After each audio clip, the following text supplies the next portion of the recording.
Hello, I'm here at Britmums Live and I am with Ella Woodward. Deliciously Ella, blogger extraordinaire, the queen of clean eating, and also, I think, the author of the fastest selling debut cookbook. I am. Yeah. Yes, which I'm very, very pleased for you and not at all jealous because actually I'm also the author of a debut cookbook. Not the fastest selling, but I'm not bitter. There you go. Thank you. For you from Amazing. me. Oh, that's so sweet. Thank you. I've even signed it. Thank you. It says, normally in this I write, eat your greens, but I know I don't need to say that to you. Me too. You know I will. Oh, amazing. It's lovely to meet you, and Thank you. I've been cooking from your cookbook. Thank it's been you. great. I really, Amazing. really enjoyed it.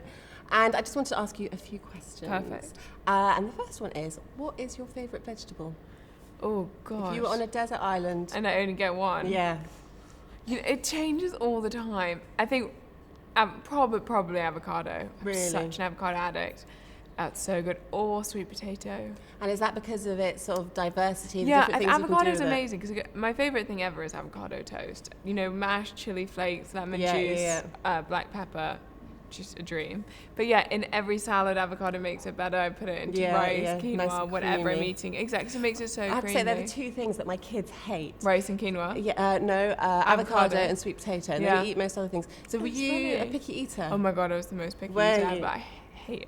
I hated fruit, hated vegetables, wouldn't eat anything like that at all. Never. I just refused. And that continued until... For a long time. Yeah. Yeah. For a very, very long time. And you used to be the queen of pick and mix. Yes, a big mix and ice cream.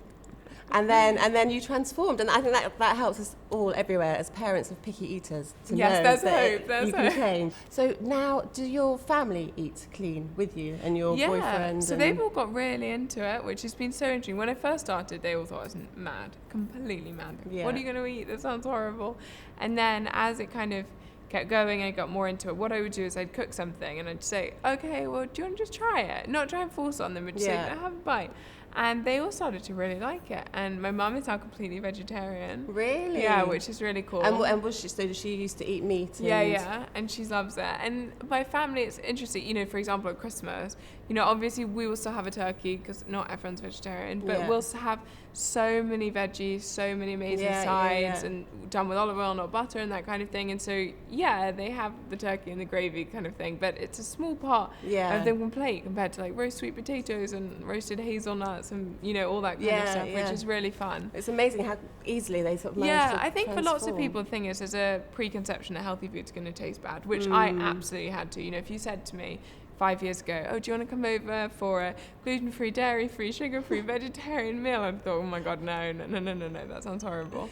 And so I completely see where it comes from. And I think my family, my friends, boyfriend all had the same thing. And I think when you start trying the food and you realise that, you know, A, it tastes really good, and B, it's like, it's filling, it's satisfying, you're not hungry at the end of it. And I think that makes a huge difference. Yeah. And it's such a different type of food, isn't it? It's not traditional vegetarian food. No, where exactly. It's like not meant to just be nut roasts and things. It's meant to be making vegetables amazing rather than. So what do you miss though? There must be something, bacon sandwich. Honestly, not at all. Really? No, not even sweets. No. It doesn't appeal to me. It's fine. That's the thing. I think then you can get confused and think that all I want to eat is kale. Totally not the case, if that makes sense. Yeah. I couldn't live off kale and green juice. But when I crave something sweet, I'll crave like sweet potato brownies or something. I still want the sweet thing. Yeah. But I think it's the refined nature of stuff that, you know, look at that and it's bright colours and I'm just like, what is that? It doesn't look like food to me, kind of thing. Yeah. But yes, I'll still eat a tray of brownies. It's just they'll be made with dates and sweet potatoes and almonds and maple syrup rather than whatever else. If you're on a desert island, what gadget would you take with you? What gadget am I going to take?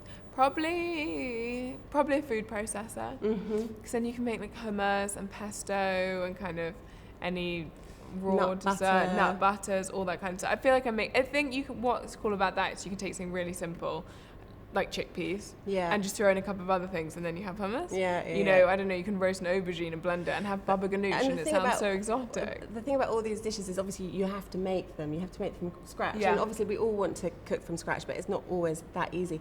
And I was talking to a friend who's got your book as well, and she said, just sometimes you just think life's too short to milk an almond. And I kind of thought, she's Yeah, got no, a point. completely get that.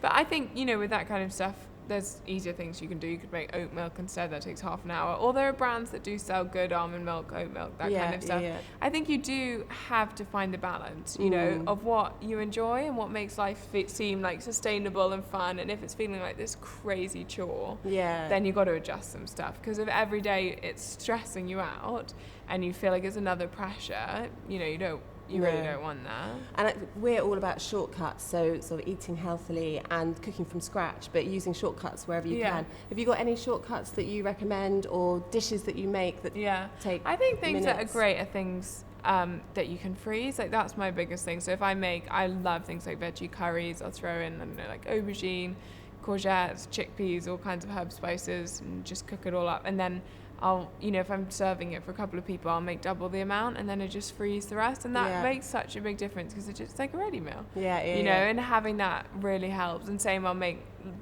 pesto. So do you always label what you put in the fridge? Yeah. Oh my God, because otherwise, I learned that from my mum, because my mum, any leftovers she'd make into soup, and you go into the freezer and you're just like, unidentified green mush, So pesto? Exactly. Is it pudding? Exactly. And we've had some really nasty surprises with things. You're like, is this tomato soup? And you're like, I don't know what this is, but it's not that. Have you ever had a Big Mac?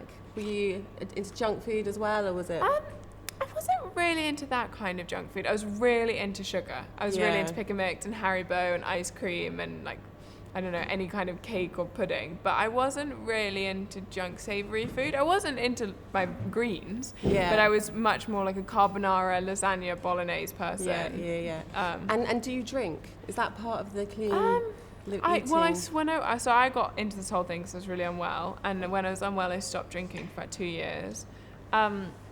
I drink sometimes, but it became such a part of my lifestyle to not think about doing it on sort of a daily basis that it's not something I think about so much. And so if you drink, is there a clean eating drink? What's the So then I would do a kind of vodka soda.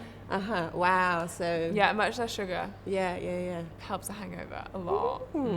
That is good to know. Yeah, exactly. 3 days in and we haven't even got the hummus yet. I'm saying maybe it's worth buying hummus, but the proof will be in the eating. Well, the reason that I'm looking for healthy hummus is that my kids have a lot of hummus.